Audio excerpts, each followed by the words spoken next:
आप सभी कथा प्रेमियों को जय श्री राधे, जय श्री श्याम, जय हनुमान जी महाराज। आप लोग कैसे हैं? हमें पूरा आशा और विश्वास है कि आप लोग बहुत अच्छे होंगे। ठंड बढ़ी हुई है, ठंड में बच करके रहें। कल हमारे पास एक भक्त का फोन आया था कि महाराज, दानों में सबसे श्रेष्ठ दान क्या है?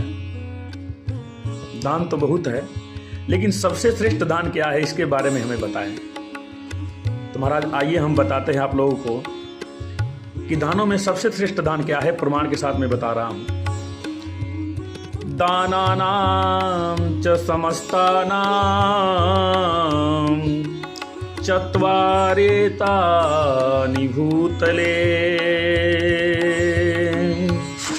श्रेष्ठानि कन्यागो भूमि विद्या दानानि सर्वदा। महाराज, सबसे श्रेष्ठ दान क्या है? कन्यादान, गोदान, भूमिदान और विद्यादान। महाराज, ये चारों दान सबसे श्रेष्ठ दान माने गए हैं।